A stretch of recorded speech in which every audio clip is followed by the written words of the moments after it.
જે અગત્યની કલમો છે વ્યથા, મહાવ્યથા. અહીંયા 321 માં સ્વેચ્છાપૂર્વક એટલે સભાન અવસ્થામાં હોય અને એનું સંભવિત પરિણામ જાણતા હોય. સભાન અવસ્થામાં હોય અને એનું સંભવિત પરિણામ જાણતા હોય.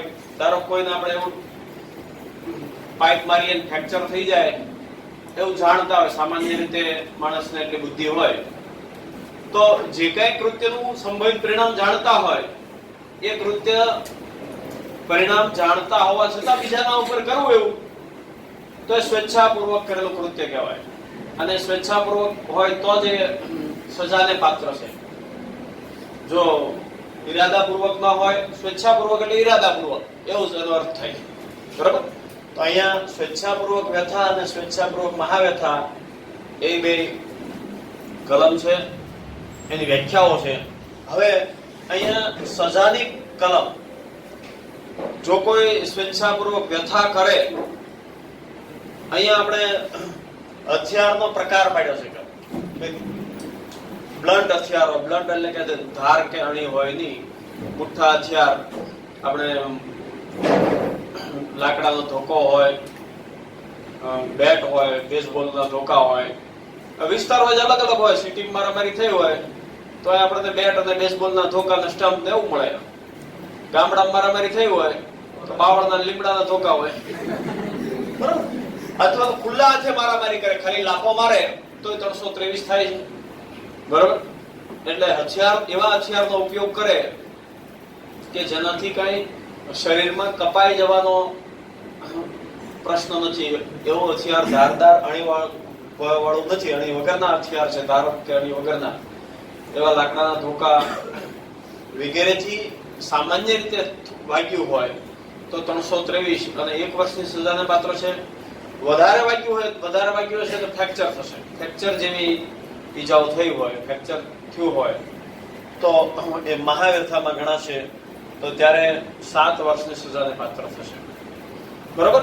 એવી રીતે તીક્ષ્ણ હથિયારોનો ઉપયોગ કરીને, તીક્ષ્ણ હથિયાર જેને અણી કે ધાર છે, તલવાર, છરી, ગુપ્તી, એવા કોઈ પણ તીક્ષ્ણ ધારવાળા હથિયારો, અથવા આગમાં તપાવેલ હથિયાર, અથવા વિસ્ફોટક પદાર્થ, આગમાં તપાવેલ સળિયો હોય, અથવા પશુ મારફત કરડાવવામાં આવે, કોઈને પશુ કરડાવવામાં આવે, અથવા ઘણા જાતે કરડી જાય, આવું બનતી હોય ઘટના. બરોબર? તો પણ જો સામાન્ય રીતે 3-4 ટકા આવ્યા હોય, નોર્મલ હોય તો 324 લાગશે. અને વધારે ટાકા હોય અને ડોક્ટરનો ઓપિનિયન એવો હોય કે ભાઈ 20 દિવસ સુધી એમને રેસ્ટની જરૂર છે, અથવા આપણે જે આગળ જોઈએ 320 માં જે વ્યાખ્યામાં આપ્યું છે કે ભાઈ જુદા જુદા પ્રકારે આંખનો નાશ થાય, કાનનો સાંભળવાની શક્તિનો નાશ થાય, સાંધો ભાંગી જાય, તૂટી જાય, તો એ બધું મહાવ્યથામાં આવશે. એટલે કેટલું વાગ્યું છે એના માટે સામાન્ય રીતે ડોક્ટરનો ઓપિનિયન લેવામાં આવતો હોય છે. બરોબર? ફ્રેક્ચર છે કે નહીં એ પણ ડોક્ટરનો ઓપિનિયન એક્સરે જોઈને કહેશે કે ભાઈ ખરેખર ફ્રેક્ચર છે. એટલે પોલીસ જ્યારે કઈ કલમ લગાવે ત્યારે સામાન્ય રીતે મૌખિક ઓપિનિયન છે ડોક્ટરનો લેતા હોય. એમની સારવાર પૂરી થાય એટલે એમનું સારવાર સર્ટી મળતું હોય. આ લગભગ 323 સિવાયમાં ત્રણેયમાં સારવાર સર્ટી જરૂરી છે, ફરજિયાત. 323 માં લાફો માર્યો હોય તો કઈ એનું સારવાર સર્ટી કદાચ ન પણ હોય. બરોબર? એમાં આઈડેન્ટિફાઈ ન થયું હોય કેટલું વાગ્યું છે.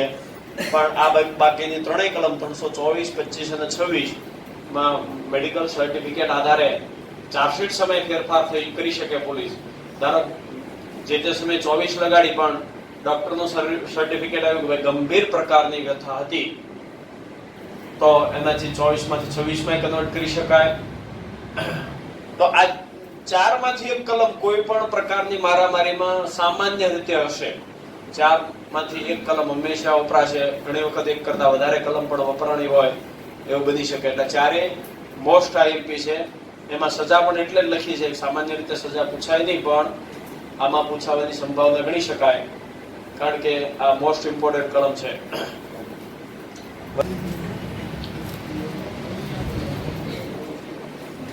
આગળ આપણે 323, 24, 25 અને 26 જોઈ. આકસ્મિક જ્યારે કઈ ઝઘડો થાય, આકસ્મિક લડાઈ થાય એવા સમયે 323, 24, 25 કે 26 એનો ઉપયોગ થશે. પણ ક્યારેય ઈરાદાપૂર્વક આ પૈકીનો કોઈ ઈરાદો હોય મારામારી કરવા માટેનો, વ્યથા કે મહાવ્યથા કરવા માટેનો, તો આ પૈકીની કલમનો ઉપયોગ થશે. આ એસિડ કે તેજાબ ફેંકીને વ્યથા કે મહાવ્યથા આ 3 ફેબ્રુઆરી 2013 માં થયેલ સુધારા મુજબ આ બે કલમ ઉમેરવામાં આવી છે. એસિડ ફેંકે કોઈના ચહેરા ઉપર પડે તો પણ એ મહાવ્યથા કહેવાશે. અહીંયા સજા ખૂબ જ ઘણી ગંભીર છે, આજીવન અથવા 10 વર્ષ. બરોબર, આવી ઘટનાઓ ઘણી જગ્યાએ બનતી હોય.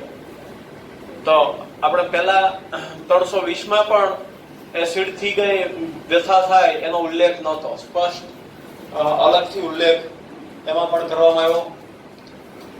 એટલે એસિડ પડે કોઈના મોઢા ઉપર કે શરીરના કોઈ ભાગે તો 326 એ લાગશે. પણ એસિડ ફેંકવાનો પ્રયત્ન કર્યો છે, એસિડ પડ્યું નથી, એ વ્યક્તિથી થોડુંક છટકી ગયા, દૂર પડ્યું છે, તો એવા સંજોગોમાં 326 બી અહીંયા પણ 7 વર્ષની પણ ઓછામાં ઓછી 5 વર્ષની સજાની પાત્ર થશે. એટલે આ ઘટના ગંભીર ગણવામાં આવી. ઘણી વખત આંખના ભાગે જેવા ભાગે પડે તો આંખ પણ જતી રહે. બરોબર, તો એસિડ ફેંકીને કોઈ હુમલો કરે તો એસિડ ઉપર પડ્યું હોય તો 326 એ, અને એસિડ પડ્યું નથી, પ્રયત્ન થયો છે તો 326 બી. આ બંનેમાં ગંભીર સજા છે આપણે કમ્પેરિઝનની દ્રષ્ટિએ. હવે 327 અને 29 કોઈ પાસેથી મિલકત કઢાવી લેવા માટે વ્યથા કરે, મિલકત કઢાવી લેવાના ઈરાદાથી અથવા કિંમતી જામીનગીરીમાં સહી લઈ લેવાના ઈરાદાથી, ભાઈ તારું ખેતરનો પ્લોટ દસ્તાવેજ લખી દે ને એમાં સહી કરી દે, એવા હેતુથી મારામારી કરવી વ્યથા અને મહાવ્યથા. બરોબર, આ વ્યથા અને મહાવ્યથા. જો સામાન્ય રીતે 323 અને 24 માં વ્યથા માટે 1 વર્ષ અને 3 વર્ષ સજા. પણ અહીંયા ઈરાદો કયો થયો છે કે એમની કઈ મિલકત મેળવી લેવી છે અથવા તો મિલકતના ડોક્યુમેન્ટમાં સહી લઈ લેવી છે. એવા ઈરાદાથી જો વ્યથા કરશે તો 10 વર્ષ અને મહાવ્યથા થશે તો આજીવન અથવા 10 વર્ષ. બરોબર, અહીંયા ઈરાદો સાથે ભળે છે, ગુનાની સાથે ઈરાદો પણ બે, અને આ ગંભીર બાબત ગણવામાં આવી છે કે ભાઈ મિલકત કોઈની બચાવી પાડવા માટે અથવા તો મિલકતના ડોક્યુમેન્ટમાં સહી લઈ લેવા માટે આવી વ્યથા કે મહાવ્યથા કરે તો 27 અને મહાવ્યથા થાય તો 29 મુજબ સજા થશે. હવે કોઈને ગુનો કરવાના ઈરાદાથી બેહોશ બનાવી દે, ઝેરી પદાર્થ કોઈ ખવડાવી દે, આવી ઘટનાઓ ઘણી વખત બનતી હોય. બરોબર, ટ્રેનમાં મુસાફરી કરતા સમયે પ્રસાદ આપે, પેંડા કે એમાં ઔષધિ મેળવેલી હોય, ધ્યાન ચડે એવું, અને બેભાન થઈ ગયા પછી એમના ઘરેણા બધા કાઢી લેતા જાય. ઘટનાઓ તમે ઘણી વખત છાપા વાંચી છે. તો આવો કોઈ ધ્યાન ચડે એવો અથવા તો ઝેર ચડે એવો, બેહોશ થઈ જાય એવો પદાર્થ કોઈ આપે તો એનાથી જે કઈ વ્યથા થાય, એનાથી શરીરને પીડા થાય તો એના માટે 10 વર્ષની સજા છે. એની પાસેથી જે ઘરેણા લઈ લીધા એની સજા તો અલગ થશે જ, પણ આવું કોઈ પદાર્થ એમને ખવડાવવા, છેતરપિંડીથી કઈ ગુનો કરવાના ઈરાદાથી આવો ઝેરી પદાર્થ આપવો, એના માટેની સજા 10 વર્ષ સુધીની છે. હવે 330 અને 31 કોઈ વ્યક્તિને કોઈ કબૂલાત કરવા માટે, ગુનાની કબૂલાત હોય કે અન્ય કોઈ બાબતની કબૂલાત કરવા માટે અથવા એની મિલકત પાછી સોંપવાની ફરજ પાડવા માટે વ્યથા અથવા મહાવ્યથા કરવામાં આવે. અહીંયા ક્યારેક પોલીસ પણ આરોપી હોઈ શકે. કોઈ કબૂલાત કરવા માટે જ્યારે પોલીસ અધિકારી કોઈને મારે, બરોબર, પોલીસ અધિકારી પણ કોઈને વ્યથા પહોંચાડે કબૂલાત કરવા માટે તો વ્યથા માટે કેટલી 7 વર્ષની સજા છે. બરોબર, અહીંયાનો ગુનાહિત ઈરાદો ભળ્યો છે એટલે, અને મહાવ્યથા થાય તો 10 વર્ષની સજાને પાત્ર થશે. ઈરાદાપૂર્વક આવી કોઈ વ્યથા કે મહાવ્યથા કરવી, કઈ કબૂલાત કરાવવા માટે અથવા તો મિલકત પાછી સોંપવાની ફરજ પાડવા માટે વ્યથા કરવી તો 30 અને મહાવ્યથા થશે તો 31 મુજબ સજાને પાત્ર થશે. અહીંયા 32 અને 33 માં ફરિયાદી અથવા તો જે ગુનાનો ભોગ બનનાર હશે એ રાજ્ય સેવક હશે. ગુનાનો ભોગ બનનાર વ્યક્તિ કોઈ પોલીસ અધિકારીને અથવા તો બીજા કોઈ અધિકારીને એમની ફરજ બજાવતો રોકવા માટે અટકાવવા માટે એ જે હાલમાં કઈ ફરજ બજાવે છે એ ફરજ બજાવતા અટકાવવા માટે ફરજ ન બજાવે એવા હેતુથી વ્યથા કરવામાં આવશે તો 3 વર્ષ અને મહાવ્યથા કરશે તો 10 વર્ષની સજાને પાત્ર થશે. સામાન્ય રીતે મહાવ્યથામાં 7 વર્ષની સજા હોય તો ઓછી પણ હોય અને વ્યથામાં આપણે 323 માં જોયું છે 1 વર્ષ સુધીની હોય. પણ રાજ્ય સેવકને વ્યથા પહોંચાડવામાં આવે તો વધારે સજાને પાત્ર થશે. એવી જ રીતે રાજ્ય સેવક પોતે જયારે ગુનો કરે તો અમને પણ વધારે સજાને પાત્ર થાય છે. હવે 34 અને 35 ઉશ્કેરાટને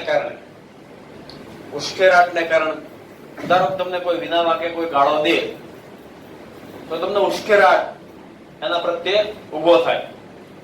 બરોબર? એ ઉશ્કેરાટ ઉભો એમણે કર્યો છે એટલે તમે એક્ટિવ થયા છો, અધરવાઇઝ તમે કઈ એક્ટિવ નહોતા. અથવા નીચે તમારું મોટરસાયકલ પીડ્યું છે કોઈ બેઠા બેઠા તોડે છે અને તમે જોઈ જાઓ છો તમને ઉશ્કેરાટ થાય, એના પ્રત્યે દાજ ચડે, તો એવો ઉશ્કેરાટ ઉભો કરનારને વ્યથા કરવી તો એમાં સજા ઓછી ગણી છે. શું કામ? કે એમણે આવું કૃત્ય કર્યું છે ઉશ્કેરાટ ઉભો કરવાનું. બરોબર?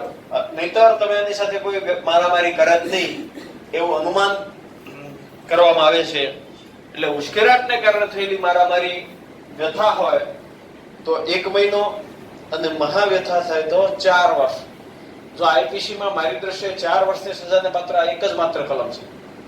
બાકી બધા 3 હોય, 5 હોય, 7 હોય, 10 હોય એવા તબક્કાઓ છે. ઉશ્કેરાટને કારણે મહાવ્યથા કરવી. જો વ્યથામાં બહુ નોર્મલ સજા છે ઉશ્કેરાટને કારણે, મહાવ્યથામાં થોડી ગંભીર સજા છે. તો અહીંયા ઇન્ટેન્શનલી જુદા જુદા હેતુ સાથે જયારે વ્યથા કે મહાવ્યથા પહોંચાડવામાં આવે છે તો એની આ બધી અલગ કલમો છે. મુખ્ય જે આપણે કલમ જોઈ હતી 23, 24, 25 અને 26 એ વારંવાર વપરાતી હોય છે. આ સ્પેશિયલ હેતુ માટે જયારે કઈ વ્યથા કે મહાવ્યથા પહોંચાડવામાં આવે તો આ મુજબની કોઈ પણ કલમનો ઉપયોગ થશે જે હેતુથી વ્યથા હોય અથવા મહાવ્યથા હોય. કોને વ્યથા કહેવાય છે કોને મહાવ્યથા કહેવાય છે 319 અને 20 માં જ જોવાનું રહેશે કે આ કરેલ કૃત્ય છે મહાવ્યથા જેવું છે કે વ્યથા જેવું છે. એના આધારે આ પૈકી કોઈ પણ કલમ લાગશે. એની સાથે ઈરાદો પણ સાબિત કરવાનો થાય કે આવા ઈરાદાથી મારામારી કરી છે. એમાં શબ્દો આવતા હોય, ધારો કે મારામારી કરતા સમય કે તારા પ્લોટ છે એના ડોક્યુમેન્ટ મને સહી કરીને 2 દિવસમાં આપી દેજે એમ કઈ મારામારી કરતા હતા એવા 3-4 સાક્ષીઓ હોય તો 327 અથવા 29 ક્યારે લાગશે કે મહાવ્યથા થઈ હોય તો 320 માં જણાવ્યા મુજબનું કઈ એમને ઇન્જરી થઈ છે તો 300 મિલકત ઘટાવી લેવાના ઈરાદા છે તો 327 20 માં જણાવ્યા મુજબ એટલે કે મહાવ્યથા જેવી કઈ ઈજા હોય તો 329 મુજબ સજાને પાત્ર થશે એવી જોગવાઈ છે. 336 માં લોકોની જિંદગી જોખમાય એવું કૃત્ય બેદરકારી પૂર્વક કરવું.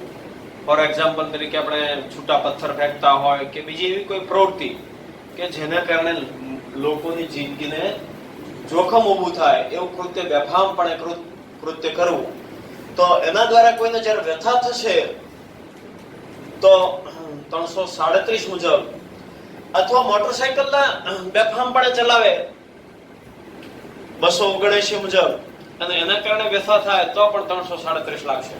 એટલે કે કોઈ છૂટા પથ્થરના ઘા ફેંકી કોઈને વ્યથા કરે અથવા મોટરસાયકલ એક્સિડન્ટમાં કોઈને વ્યથા થાય, બરોબર, ચલાવતા ઢોળાઈ જાય, થોડુંક વાગે છોલાઈ જાય તો છોલાઈ જાય ત્યાં સુધી વ્યથામાં કહેવાશે.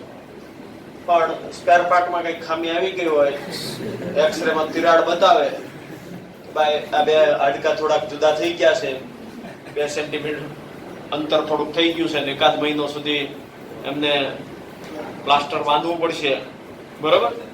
તો હવે છૂટા પથ્થર ફેંકીને મહાવ્યથા કરે અથવા તો મોટરસાયકલના એક્સિડન્ટ દ્વારા કોઈને મહાવ્યથા કરે તો પણ 338 લાગશે, બરોબર.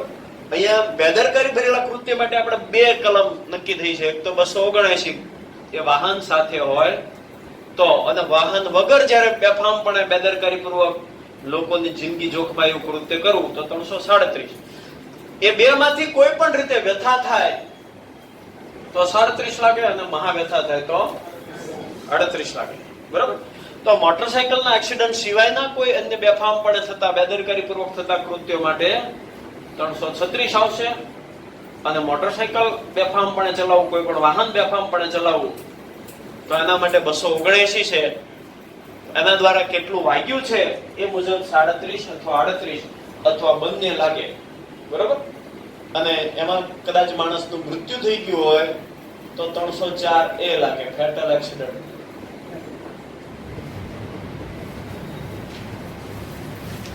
વાહન અકસ્માતમાં હંમેશા જો 279 હંમેશા હશે,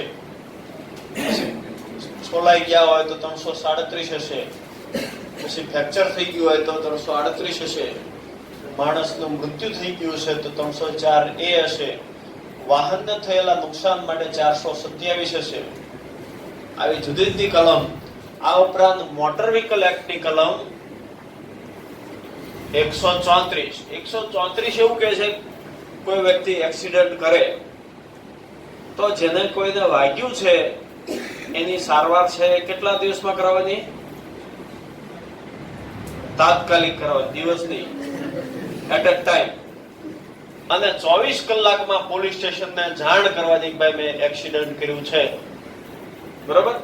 આ સ્થળે મેં એક્સિડન્ટ કર્યું છે એવું પોલીસને જાણ કરવા જવાનું. જાણ નથી કરતો અને સારવાર નથી કરાવતો તો 134 લાગે. 184 છે ભયજનક રીતે વાહન ચલાવવા માટે મોટર વ્હીકલ એક્ટની લાગે. અને 177 સજા આપણે દંડ માટેની આ કલમ પણ વાહન એક્સિડન્ટના ગુનામાં લાગશે. જો જાણ કરે છે તો 134 નહીં લાગે. ઘણીવાર કોઈ ટ્રકનો ડ્રાઈવર છે એક્સિડન્ટ કરીને ટ્રક મૂકીને જતો રહે તો પણ 134 લાગશે.